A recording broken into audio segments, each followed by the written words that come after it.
Today, the students of the high school section of Bishop Morrow School are going to perform a choral recitation comprising 3 poems.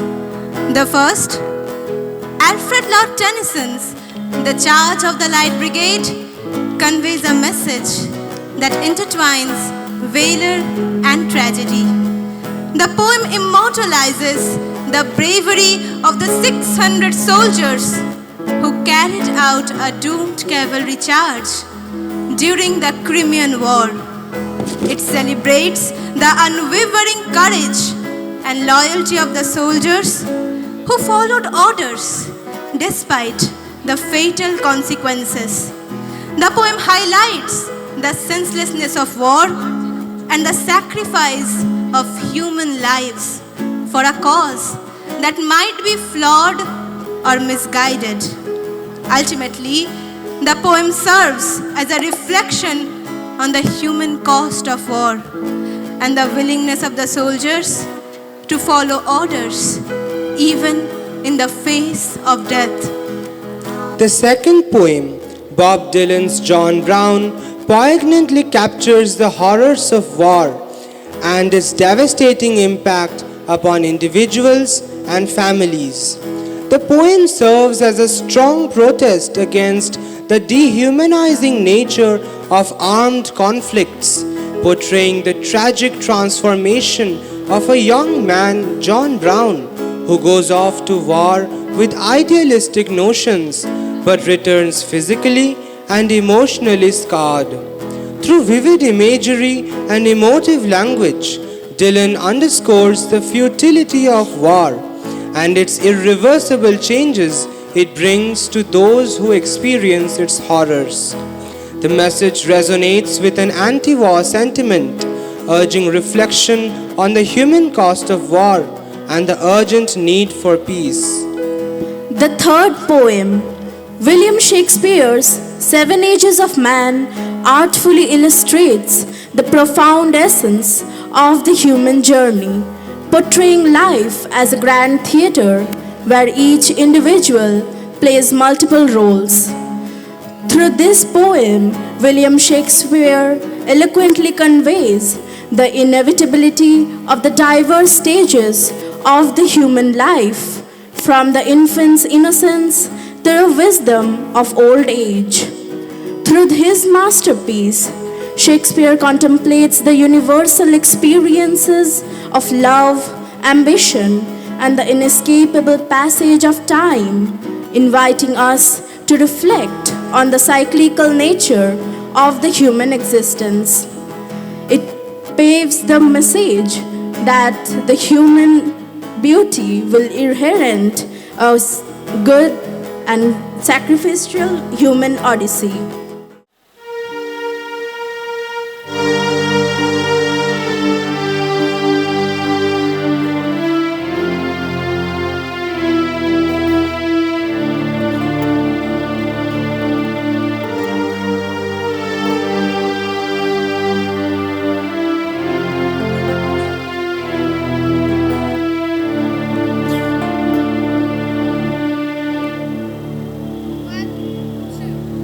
The Charge of the Light Brigade by Alfred Lord Tennyson.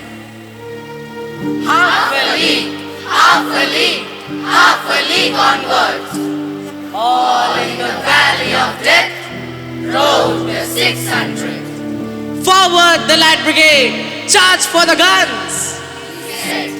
Into the valley of death rode the 600. Forward the Light Brigade! Not though the soldiers knew someone had blundered. There's not to make reply, there's not to reason why, there's not to do and die. Into the valley of death rode the 600. Cannon to right of them, cannon to left of them, cannon in front of them, falling and thunder, storm that with shot and shell. Only they rode and well into the jaws of death, into the mouth of hell, rode the 600. all their sabers bare, flash as they turned in air, sabering the gunners there, charging an army, While all the world wondered. Plunged in the battery smoke, right through the line they broke, Kozak and Russian, reeled from the saber stroke, shattered and sundered. Then they rode back, but not the 600. Cannon to right of them, cannon to left of them, cannon behind them, volleyed and thundered, stormed at with shot and shell. While horse and hero fell, they that had fought so well came through the jaws of death, back from the mouth of hell. All that was left of them, left of 600. When their glory fades, oh, the wild charge grenades, all the world wondered. Honor the charge grenades, honor the light brigades, noble 600.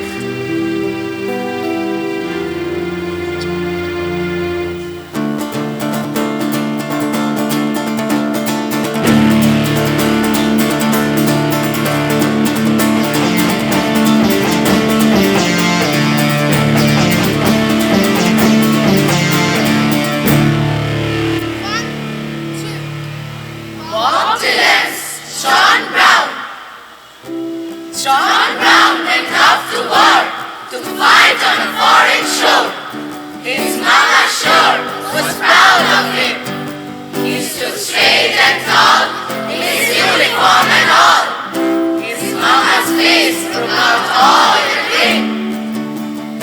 Son, you look so fine. I'm glad you're a son of mine.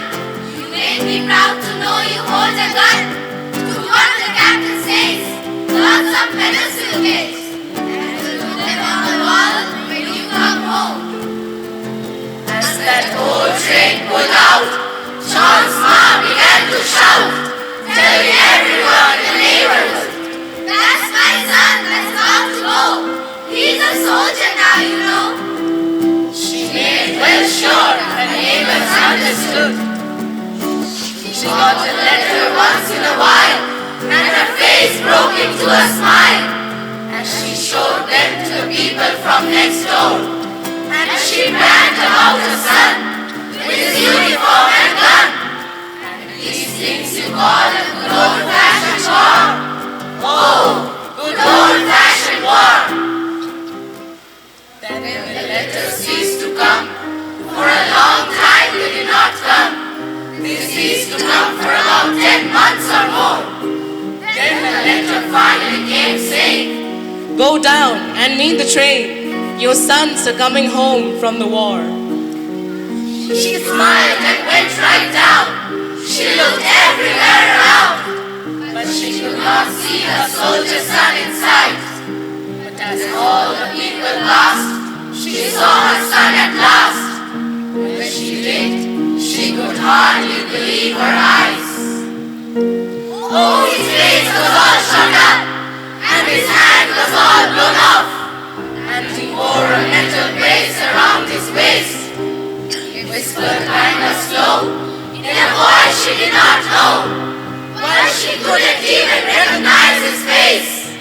Oh Lord, not even recognize his face. Oh, tell me, my darling son, pray tell me what they done. How is it you come to be this way? He tried his best to talk, but his mouth could hardly move, and my mother had to turn her face away. Don't you remember, Ma? When I went off to war, you thought it was the best thing I could do. I was on the battleground. You were home and acting proud. You wasn't there standing in my shoes. Oh, and I thought when I was there, Lord, what am I doing here? Am I trying to kill somebody? Or I tried? But the thing that scared me most was when my enemy came close, and I saw that his face looked just just like mine. Oh Lord, just like mine.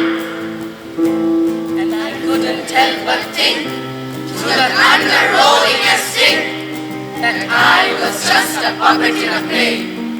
And through the roar and smoke, his string is finally broke, and the cannonball blew my eyes away. As he turned away to walk, his mom was still in shock at seeing the metal brakes that helped him stand. But as he turned to go, he called his mother close and he chopped his medals down into her hand.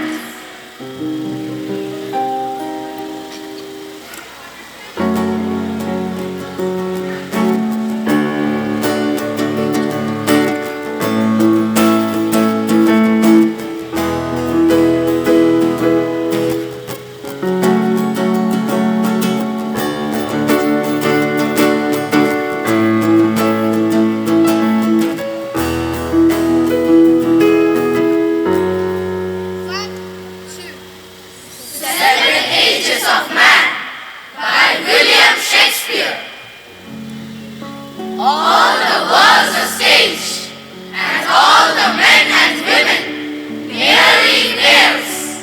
They have their exits and their entrances, and one man in his time plays many parts, his acts being 7 ages. At first, the infant, kneeling and puking in the nurse's arms, and then the whining schoolboy with his stature and a shining morning face, grinning like snail, unwillingly to school. And then the lover, sighing like furnace, with a woeful mallet aimed to his mistress's eyebrow. Then a soldier, full of strange oaths, and bearded like the bard, jealous in honor, sullen and quick in quarrel, seeking the bubble reputation, even in the cannon's mouth.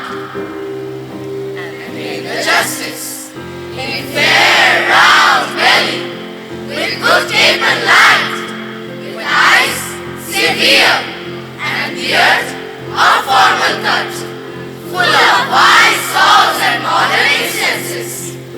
So, he nails his heart. The stage shifts into the lean and slippered pantaloons, with spectacles on nose and pouch on side. His youthful hose, well saved, a wall too wide for his sharp shank, and his big manly voice, turning again to a childish treble, bangs and whistles in his sound. Last scene of all that ends this strange, eventful history is second childishness and mere oblivion.